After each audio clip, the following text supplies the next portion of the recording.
Hello everyone, welcome to a new episode of GeoSpace.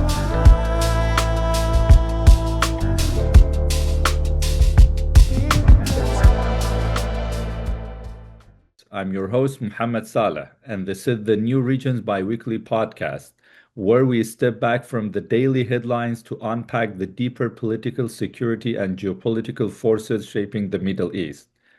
Today on GeoSpace, we are focusing on Iraq, what some recent developments really mean, how the post-election landscape is taking shape, and what may lie ahead as the country navigates an increasingly fluid and turbulent regional environment.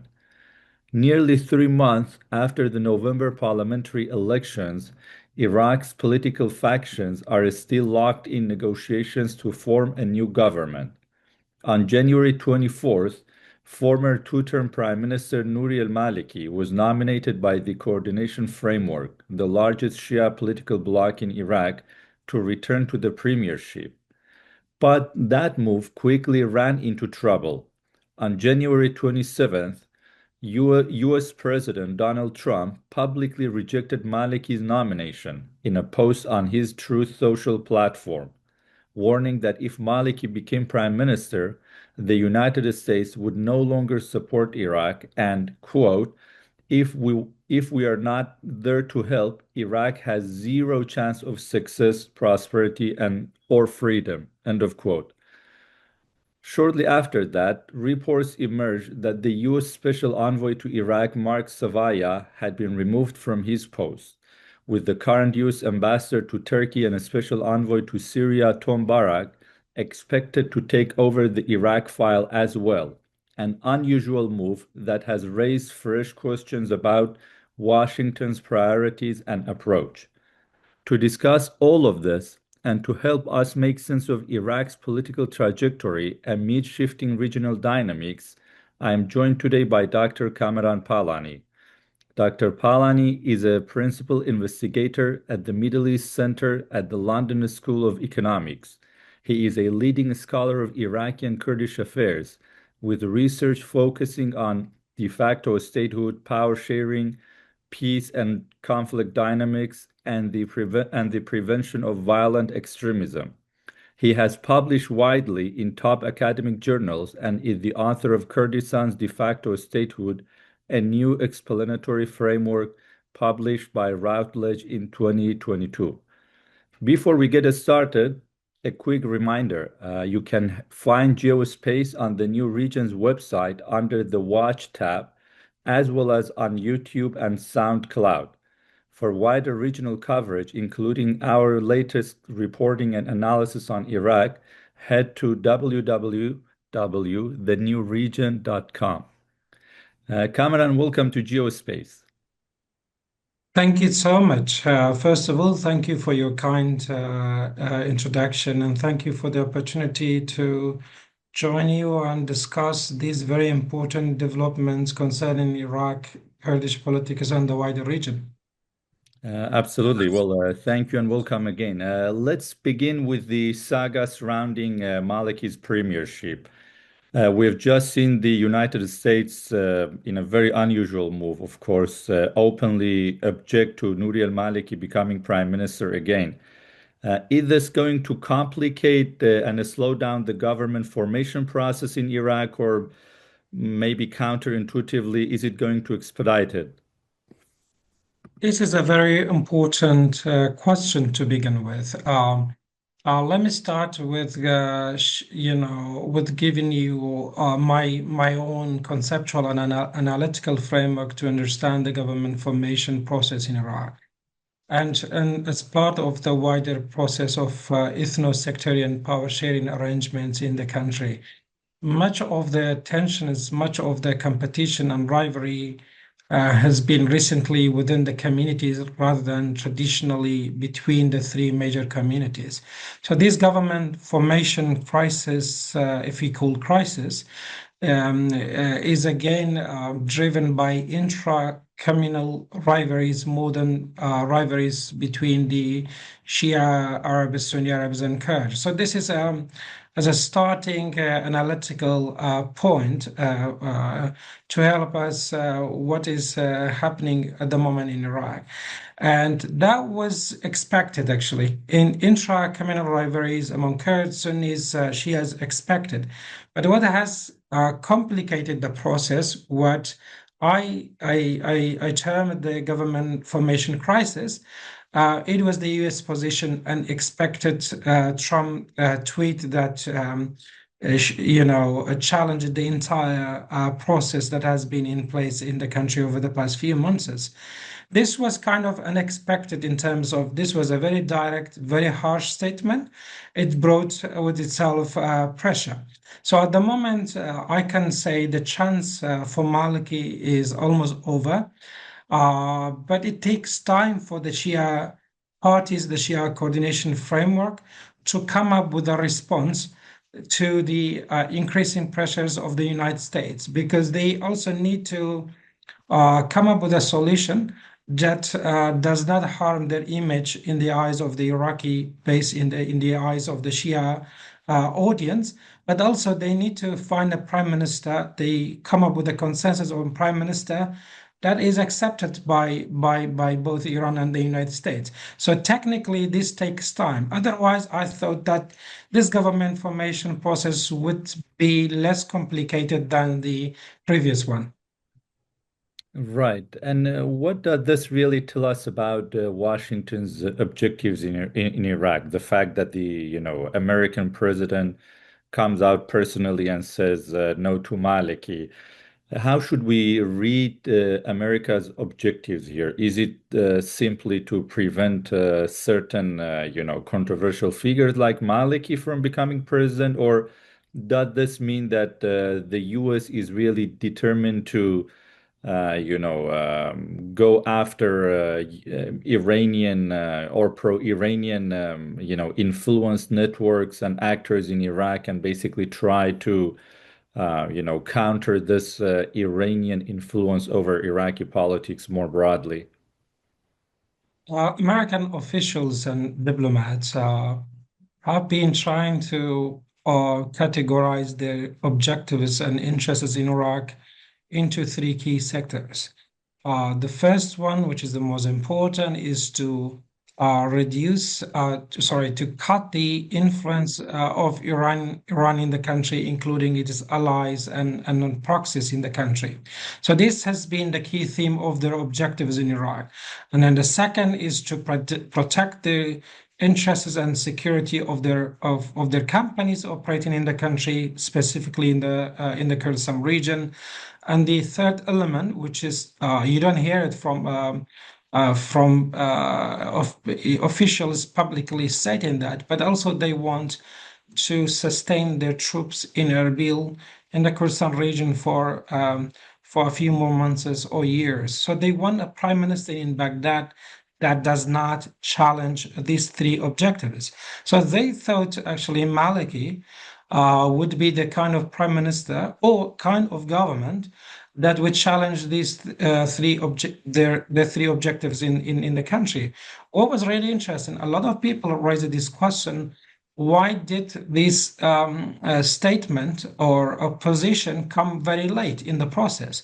So Maliki was mentioned as a nomination to this position months ago, a few weeks ago. So before the Shia coordination framework reached to the decision a few days ago. So the question is, why did Americans come very late in opposing this the nomination of Maliki? So basically, the Americans thought that the Maliki government, so not personally the Maliki, the way he would be formed by pro-Iranian factions in the country. I mean, it's very. Let's make it clear for our audience. Pro-Iranians, or those who have no issues with Iran, are dominant within the Shia politics at the moment in Baghdad. They won the last elections. They did perform very well. It's true that Taz Ali might not be completely aligned with the nomination of Maliki, but that is not because of their changing position towards the US. So Maliki would be a government formed with the endorsements of Iran and its allies in the country. So this would be a kind of government that challenges the US interests in the country. But for me, the key point to discuss is that whether the Shia parties really understand the pressure of the United States when it comes to the Iranian influence in the country, whether they see this as a serious position or statement or policy position, or it's something just a rhetoric. I think I can argue that not all of them have got the message. That's why they push it with the nomination of Maliki, and now they are in a very fragile position. Right. And what does, all of this also tell us about what has been happening in Washington behind the scenes? So, as you said, it was not a secret that Maliki had ambitions to become the prime minister. It was in the news that, at least for weeks, that he was trying to get the other Shia political parties and factions to support his premiership. What explains, this, in a way, failure on the part of Washington to recognize, that Maliki was one of the, if not the main one of the main candidates for premiership, and that they had to intervene earlier. It seems, there has been some sort of a I don't know how to call it, whether failure of proper communication or what, but this seems to be the reason also behind the removal of the U.S. Special Envoy to Iraq, Mark Savaya, and the appointment of Tom Barak as the new envoy, as reports have suggested. So, do you think there was this kind of, failure, to put it that way, within the U.S. administration or those circles concerned with Iraq to act early and realize, that Maliki was a serious contender and candidate, and that they should have acted early?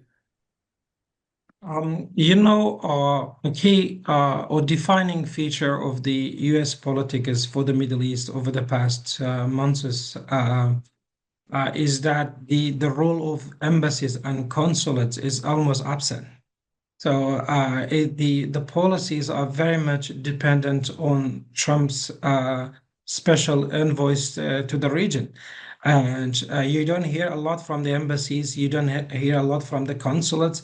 And this is problematic. It's problematic because the embassies and consulates have got very nuanced understanding of the dynamics on the ground, and they have got relations with different stakeholders, and they are very well embedded in the political dynamics in each of the countries concerned.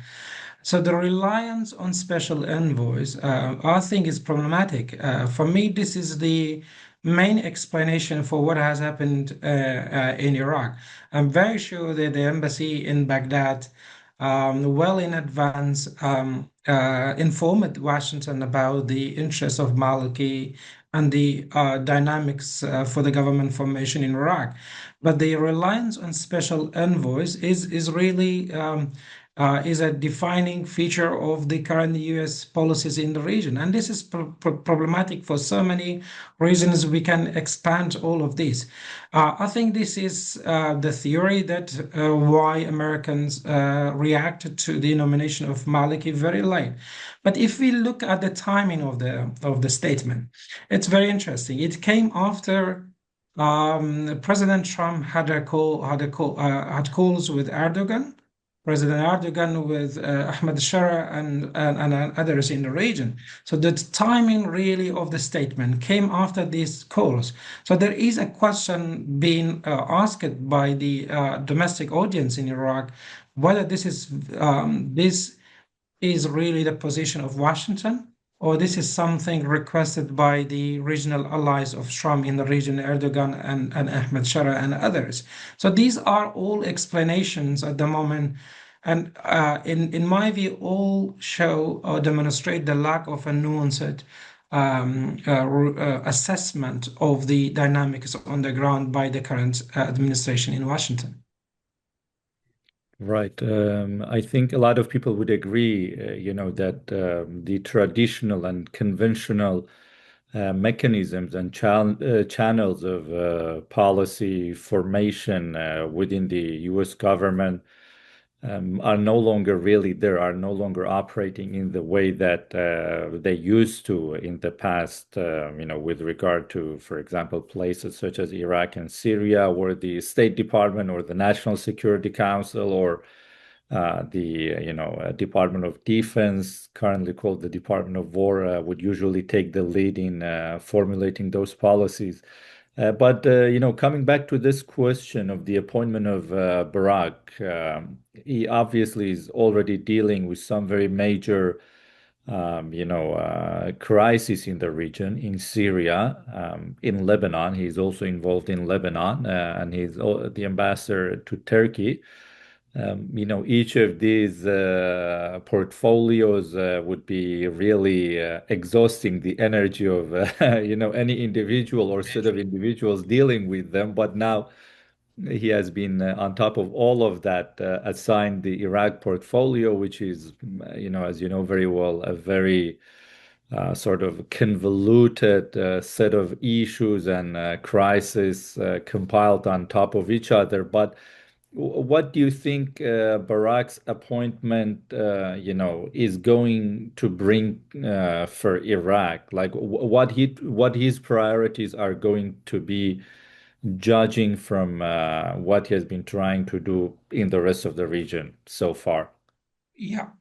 First of all, if the assessment in Doha or in Ankara, Damascus, or Riyadh about Barak policies and performance in Syria is great, is one of great successful diplomatic, initiatives. The assessment in Erbil in Baghdad is quite different. People in Erbil and Baghdad see the U.S. policies in Syria led by or mediated by Barak as one of disasters. So this impacts how Iraqi stakeholders in Erbil and Baghdad will deal with Barak when it comes to Iraq. So I don't think judging from the Iraqi perspectives and Kurdish perspectives, I don't think the selection of him to also lead the Iraqi file is a good one, is a good decision. Basically, he is viewed in Baghdad and Erbil as someone contributed to the instability and future instability in Syria at the expense of minorities. So that is the dominant image of people everywhere in the country in Iraq when it comes to Barak. So I don't expect him the same flexibility, the same space that he has managed to obtain in Damascus, that he could have it in Erbil and Baghdad when it comes to dealing with Iraqi politics. Right. So, based on what you're saying, he's going to have a tumultuous relationship with the political factions in Iraq, and things will not go the way, for him, the way that things have gone in Syria. Yeah, Muhammad, let me tell you how do people in Erbil, in Baghdad, in many parts of the country currently are feeling about their security and existence when it comes to regional developments. I've never seen such degree of uncertainty and fear and concern, and also I've never seen such a degree of convergence of feeling and interests among the Kurds and the Shia Arabs when it comes to the region. Both communities for different reasons feel that their security is at risk, their very status and sovereignty at risk.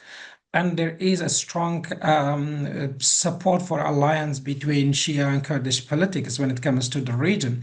So, I mean, this is important for us when we bring Barak into the discussions. If that is the feeling of people, if that is how people look at the performance of the US in Syria, I think it will definitely impact how Barak is received and seen in the country. So you can't, my key argument is that the US policy in Syria, whether someone sees as a failure or success, is not aligned with the US objectives in the country. Let's go back to the to what the US objectives are in Iraq.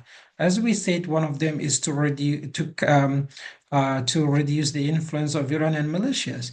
I think in the country now there is a strong support for the continuation of militias, and paradoxically, and people are observing the developments in the region with great concerns. And for many of these people, this is not the time for disarming militias, disarming the armed groups, whether allied with Iran or not. So I don't know. I don't see such flexibility that Barak enjoys in Damascus. That comparing to the situation in Erbil and Baghdad. Right. Do you like, as someone who followed the situation very closely and travels to Iraq and Kurdistan quite a lot. Do you see this sort of shift in attitude toward the pro-Iranian armed factions, the popular mobilization forces, also among the average Kurds, if not necessarily at the elite level, at least in Erbil? Do you feel like the average Kurd also now feels, as a result of these developments in Syria, the reported escape of tens, if not hundreds, of ISIS prisoners and their family members from prisons and camps? Do ordinary Kurds also feel that they now have a stake in having the PMF and the pro-Iranian armed factions continue to exist because they see them as some sort of a bulwark in the future against, the resurgence of ISIS or some form of Sunni jihadism in Iraq that is aided from across the border in Syria? Let's start with a very brief background. In 2003, the Shia parties, the Kurdish parties, started with a strong alliance for building the new institutions in Iraq, including the constitution. So the alliance gradually later changed to a more power rivalries between Erbil and Baghdad. Dispute is around so many topics and very known to almost everyone. I think this is the first time after 2003, the two communities, the political parties representing these two communities, see more in common than disagreements between them. So this is a whole new situation, a very different societal background for political alliances, very different to anything we have seen over the past 10 to 50 years. This is the political, societal, communal level that is very strong empirical support for alliance between the two main communities. More specifically to your question about perceptions of people, I think we should, this alliance between Shia and Kurdish communities and parties should not be seen as three things. First, it shouldn't be seen this is alliance against the Sunni Arabs in the country. So this is more response to the regional dynamics, the regional threats they see, specifically in Syria. Now, Iraq and Kurdistan region share border with Syria that would be significantly controlled by groups, unknown groups, uncertain groups, and a lot of concerns about the ISIS activity, etc. So that's one thing. The second, the alliance shouldn't be seen as Kurdistan moving towards Iran. And then the third, the alliance shouldn't be seen Kurdistan taking steps to distance itself from Washington. It's mostly alliance between the Shia parties, the Shia-led government, and then the Kurdistan government to respond to the regional threats both they share and they see. Right. I would like, for us to discuss that Shia-Kurdish relationship in some depth later. But like talking about this, Barak's mission in Iraq and the stated, U.S. objectives recently for disarming and dismantling the pro-Iranian armed factions or militia network in Iraq.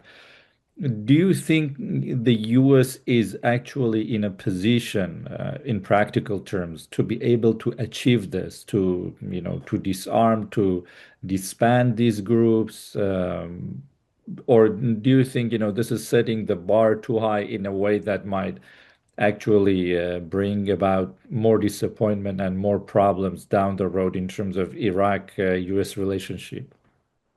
I think more people on the ground in Iraq are increasingly feeling the threat and the pressure. From the very beginning, they thought this is not a very serious commitment of this administration in Washington. They have been saying this for so long, but now they are really feeling the pressure, and mainly of what has happened in Syria and the potential change in Iran. All of this create a feeling that Americans are serious about the dismantling of Iranian militias in the country. But what is the difference? I mean, the difference from comparing the situation now with a few weeks ago. A few weeks ago in Baghdad, there was a political kind of momentum for bringing together, even only at the level of rhetoric discourse, that there was kind of a consensus. There should be militias should be out of the government, should be disbanded, etc.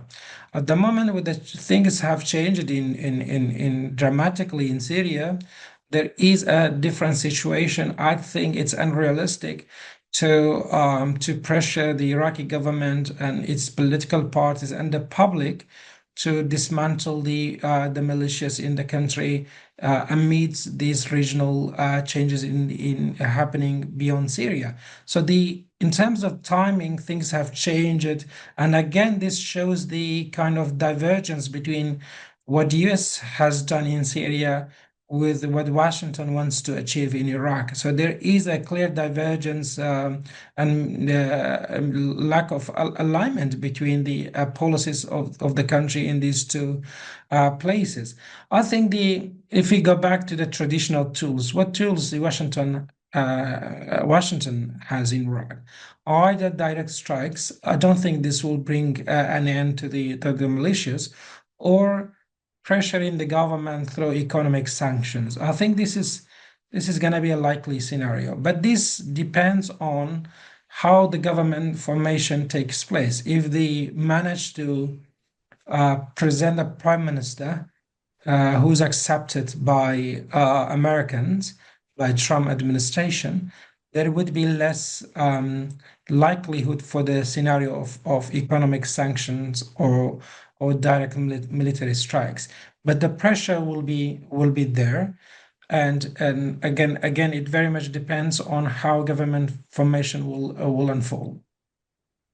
Right. In terms of Barak's, the way that Barak is perceived in Iraq, a lot of people seem to, think of him as being too exposed to the Turkish perspective on how, the region should be or how the region should be shaped. And his basically style of intervening and acting in Syria also is seen again to reflect that proximity to the Turkish perspective on the region. Do you think if he's going to be the U.S. Envoy in Iraq, that might have some effect in terms of changing his perspective because now he would be, exposed to a completely new reality where, Turkey is no longer the dominant actor, the pro-Iranian perspective and the more local perspectives in Iraq are going to be, more dominant in terms of, the dynamics shaping the situation. Do you think as a result of being involved in Iraq and being exposed to politics in Iraq, this might also somehow change how he sees the region or how he is going to deal with Syria? Because a lot of people are now saying also, that he's prioritizing Syria and he's dealing with Iraq through the prism of his prioritization of Syria. Do you think Mhm. this could change, or we will come to see some sort of balance in the way that he views the region as a result of being more deeply involved in Iraq?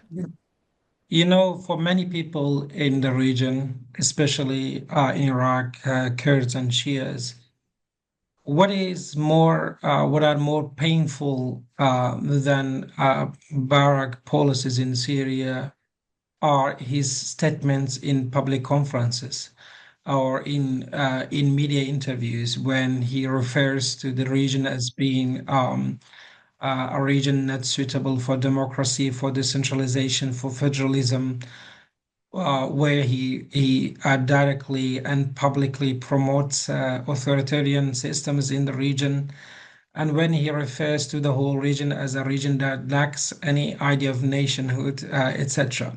So the statements really are in favor of the powerful, those who have more power at the expense of minorities. So that is, if I try to analyze what he has been saying in the country, he is more in favor of the status quo dominated by powerful groups, and then treating this as the reality on the ground. That has been his position in Syria, in the broader region.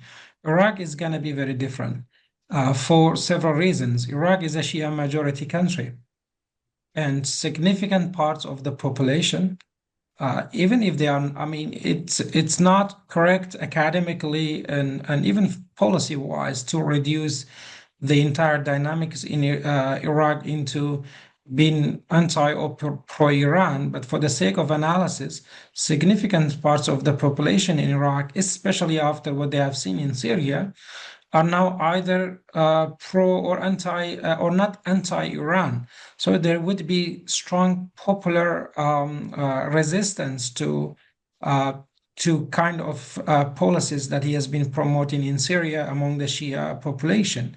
And Erbil is also a different case. Erbil has been kind of a partner or equal ally with Ankara over the past 20 years. And even if they are not allies, they are not enemies. So the dynamics would be very different for Barak to impose his vision for the country. There would be a strong resistance. And back to my key recommendation, it's in the interest of Baghdad and Erbil to forge an alliance. And that alliance is not seen as shouldn't be seen as a pro-Iran or anti-US, mm, but should be seen as an alliance that bring these communities together, prepare them for anything might come next in the region. That's a very interesting suggestion, and I, also recently wrote about that. But I was trying to reach out to some friends in Baghdad and see how, like if there was a shift in the mood, especially given that up until recently, there seemed to be this smooth relationship in terms of government formation between the Kurds and the Shias, unlike what we saw, for example, in 2018 or 2014 even, and in particular in 2021. There seemed to be, this genuine desire on both sides, like for non-interference in the other communities' internal affairs and respecting the decision or the consensus that emerges from the other side. But my impression was not that it amounted to, even in light of what we have seen in the region, that this sort of better relationship does not amount to, a perception or a realization among the Shia elites for really pushing the reset button when it comes to the relations with Kurds, and going back to that era of mutual solidarity and cooperation and collaboration, both in the last years of the opposition, Iraqi opposition experience, and in the early years of the post 2003 order and system in Iraq. Do you uh, do you think that first the Shias would be willing to consider such a thing, or the fact that now they are the dominant community and group within the state of Iraq, they don't really see the need Yep. for restoring that kind of alliance as existed in the post 2003 era in the initial Yeah. years after that? I started this conversation with you, Muhammad, by focusing on my analytical understanding of government formation in the country as being driven by intra-communal rivalries more than traditional inter-communal rivalries. So this should help us in answering your question. And still, Kurds are divided internally. KDP and PUK don't have a political framework to present their policies in Baghdad, and the vision in Baghdad. The Shia politic is deeply divided internally, as we see over the post of the prime minister. So that is the key difference when we compare to the situation after 2003. After 2003, there was a strong intra-communal alliance, especially when it comes to the Kurds. So they went to Baghdad with a very united, specific vision for the country, and there was a strong alliance in Baghdad as well. At the moment, the kind of psychological support for an alliance or the societal change regarding the situation in Syria, that is strong, that is there, but it lacks a strong political alliance between the Shia and Kurds, first of all, internally, that would translate this kind of communal feeling into a very robust political alliance. So, but again, if you compare to the situation to a year ago, 5 years ago, there is a significant change happening at the moment. There was a generational change in the leadership in Baghdad happening recently, and much of the current elites in Baghdad do not share the same experience of the older generations when it comes to dealing with the Kurds, the understanding Kurdish issue, the pre-2003 opposition area, etc. So this is the moment. This is the first moment that, in Iraqi social media, it's becoming very common and very popular thing to do for people in the south, share the flags of Kurdistan and promote the Kurdish slogans and narratives. So this is the kind of change that I'm seeing. It hasn't yet been translated into a strong political alliance for the issues that I have just explained. And that's a really interesting point. One thing that I've, come to notice is that if you look at the, elite discourse in Baghdad, it is very much similar to what is happening in Syria, or you could say the discourse in Damascus now mirrors what we have been seeing in Baghdad over the past several years, which is, expanding and asserting a state authority over the entire territory of the country. And that was like the reason that I asked in my previous question, that I think, that discourse of reasserting the state's authority over the, Kurdistan region, and in a way re-centralizing the country, that kind of discourse has been gaining traction in Baghdad at least since 2017.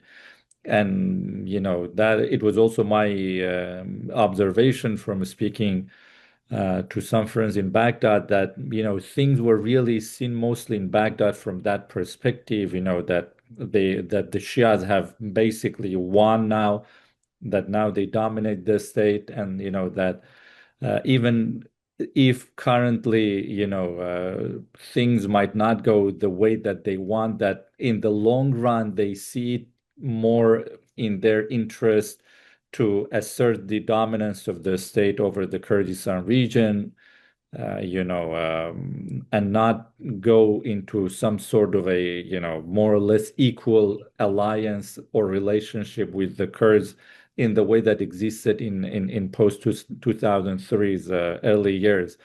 Do you see that, discourse of a strong state, of a re-centralized state, running counter or against that desire of for a sort of reconfigured relationship between the Kurds and the Shias, the way that the Kurdish leadership, assuming at some point there will be a consensus in Kurdistan that the Yeah. Kurdish leadership wants to revive. No, I read your article about this topic.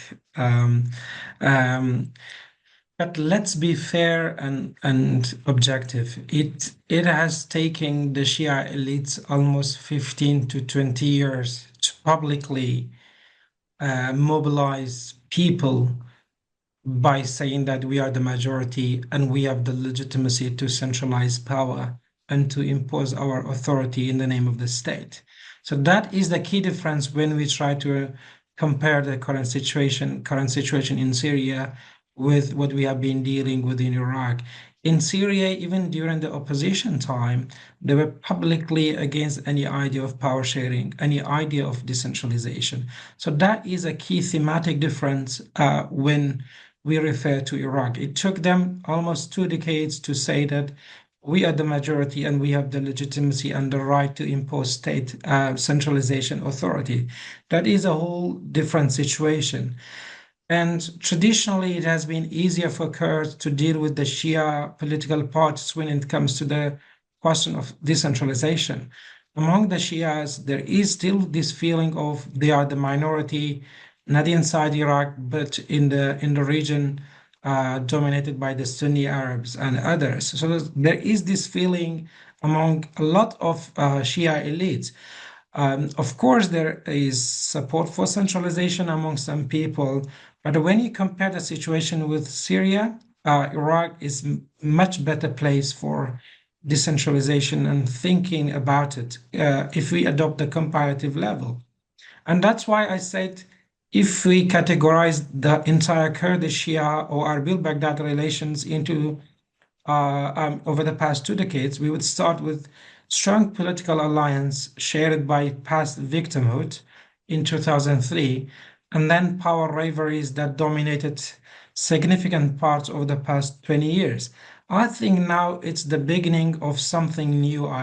Nothing like 2003 in terms of strong political alliance, but also there would be less political rivalries and power rivalries. And this is helpful for the leadership in Erbil.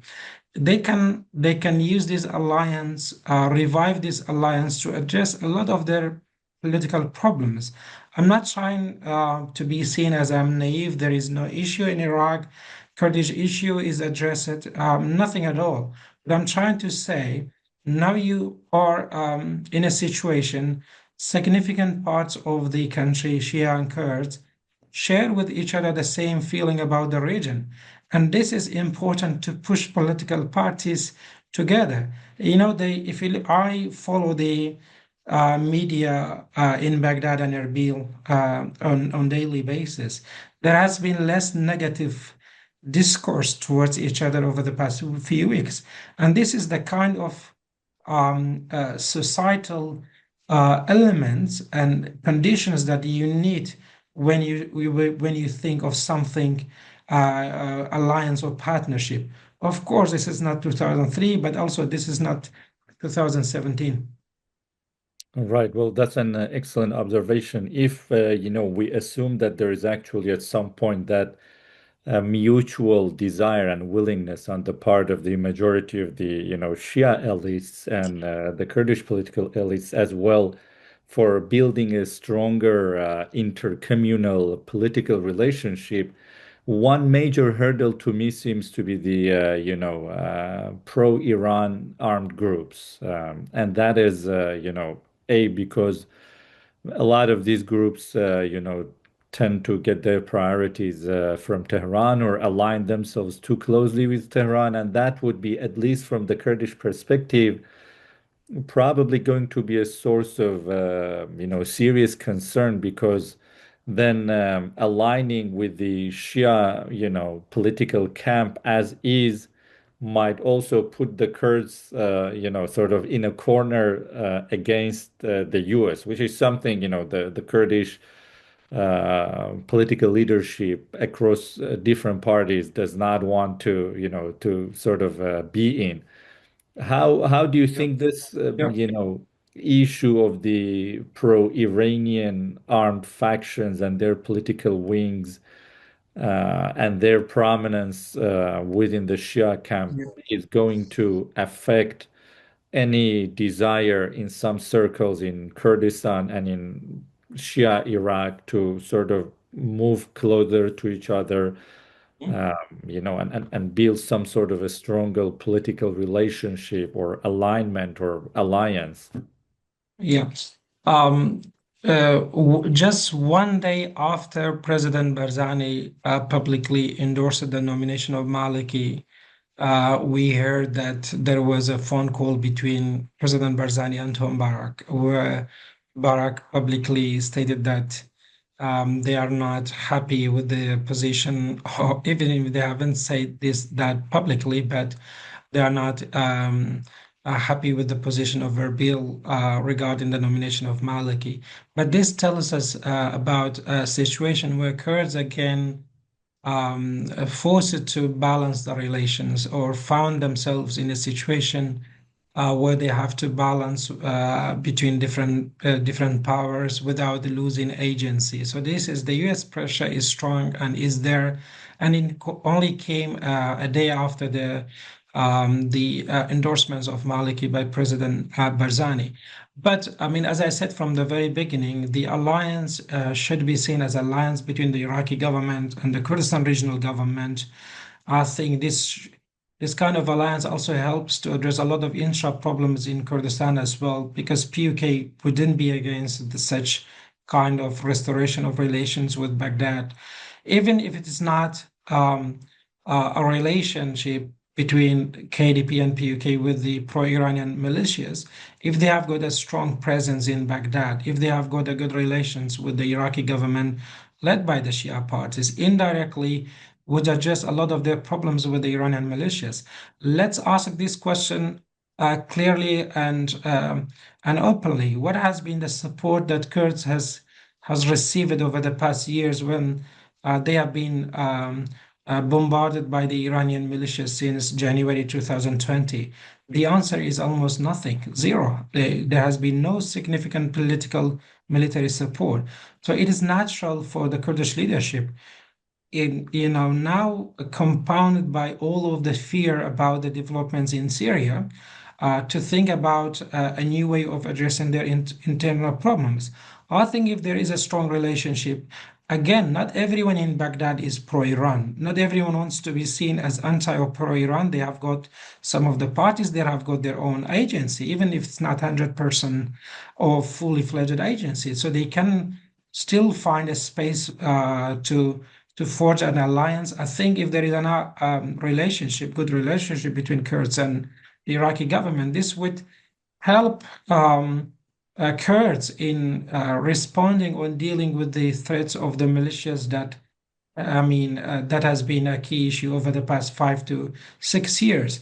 Mohammed, what are the fears of Kurds? If we just look at it from the Kurdish perspective, Kurds has got three main issues: observing the developments in the region and thinking about the new political alliance formations in the country. The first is that there is a strong desire for centralization. So Kurds across the Middle East see a centralized authority in the absence of democracy, in the absence of accountability and inclusiveness, as an existential threat to their vision for the region. So that's exactly what Kurds everywhere see in Syria, strong support by the United States and others. Second, there is an issue with the violent extremist groups being on the border, at the border, and also the possibility of their infiltration into the Iraqi soil that can threaten Kurdistan, as they tried in the past and became significant threat in 2014. That's the second concern. And the third, without trying to use ethnic and sectarian language, but Kurds have got issues with the Sunni Arabs. Traditionally there has been a saying in Iraq: Kurds have got power issues, rivalries with the Shia parties, but they have got territorial issues with the Sunni Arabs. And now, I mean, we clearly saw this tension again in the last elections. The traditional Sunni Arab Kurdish conflict became dominant in Kirkuk and Nainawa, Diyala, and other regions. Now, Kurds also have fear about the territorial issues they have within the disputed territories. All of them push them for thinking about new alliance of formation, a new framework that treats Baghdad and Erbil as allies and partners than rivals in the past. Right. You mentioned centralization and decentralization a few times today. I want to, sort of ask a question about that. We have seen a lot of people, sort of make a case against decentralization in the region, in other places like Syria, based on Iraq's experience with, federalism and decentralization, even, no matter how flawed the implementation of that has been. But as a scholar who has been writing and thinking a lot about this issue, has decentralization in Iraq been successful? And what kind of case could be made against those who or against the argument that decentralization and federalism in Iraq has not worked and has been bad? Mohammed, if we objectively try to find cases for success or failure for decentralization or centralization in the Middle East, in the world, you will find there is a mixed track record for both. If some sees decentralization of Iraq has been one of failure, what was about the centralization in Libya before the uprising, or centralized government in Syria under Assad, centralized government elsewhere? So there are more empirical cases that centralization in the absence of democracy that will not lead to long-term and sustainable peace. So there is a strong empirical evidence. And what has gone wrong in Iraq? Not everything went wrong in Iraq because of decentralization, because of federalism or power sharing system. Iraq have faced significant issues after 2003, most of them nothing to do with the power sharing system, with the decentralization. I mean, the entire regional powers actually came together to make sure that Iraq will not be a successful state. So they supported all types of violent extremist groups. They destroyed the country. They delayed the democratization process, etc., and etc. I'm not saying decentralization hasn't contributed to any of the issues. I mean, there are still issues between Erbil and Baghdad, etc. But not everything went wrong in Iraq because of decentralization and power sharing. I think for the past 22 years, and this is something we have to say it publicly, except for 2 days in late October 2017, there haven't been violent clashes between Kurdistan government and the Iraqi government. So the rest of their disputes and disagreements have been, have been subject to political settlements rather than to military responses. Syria has been extraordinarily different and radically different. We have seen the language of militarization from the day. So this is something I think, again, and these are arguments of power sharing in Iraq. Let me give you a very technical analysis. In Iraq, you have got a Supreme Court rule that requires 2/3 of votes for the election of president. That's what we are dealing with these days in Iraq and in Kurdistan. So technically, these two-thirds of votes require strong power sharing alliance between different ethnic and sectarian groups. This is, I mean, traditionally we've been saying that power sharing, decentralization is not constitutional when it comes to government formation. But this law by the Supreme Court technically and practically promotes the idea of power sharing system in the country. So in Iraq, there are many things that have gone wrong, but also there are strong cases that one can find in favor of, well, not everything about decentralization is negative and bad.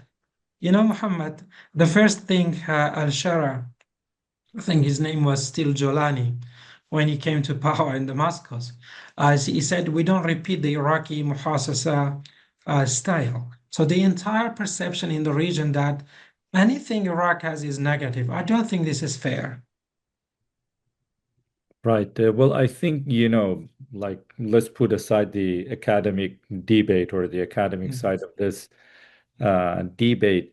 If someone was today to enter Iraq from Zakho in the Yeah. Kurdistan region and travel all the way to Fao, the most likely impression or takeaway that they would walk away with is that actually decentralization has worked because, the Kurdistan region on balance, despite, all the internal issues it has got, political divisions, corruption and whatnot, and the fact that it has been under tremendous economic and political pressure from Baghdad since 2013, 2014, the Kurdistan region actually still looks like the success story in Iraq.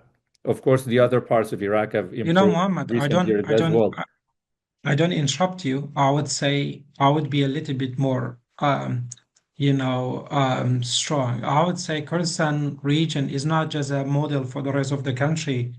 I would say it's a model for some parts of the region as well.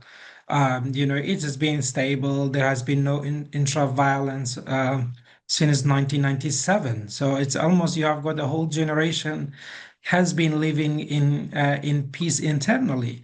You have got strong government performance and services in the country. Of course, not. I mean, nothing is close to be perfect, but when you adopt the comparative analysis.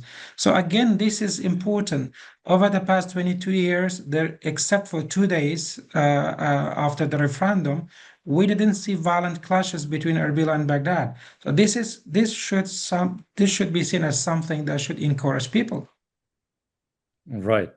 Before, as my final question, before we wrap this up, there is, this debate also about whether, now that Malik is out of the picture, who should his replacement be, who would be acceptable to the United States in particular, and the incumbent Prime Minister Sudan's name is often, sort of brought up as the main candidate or one of the main ones.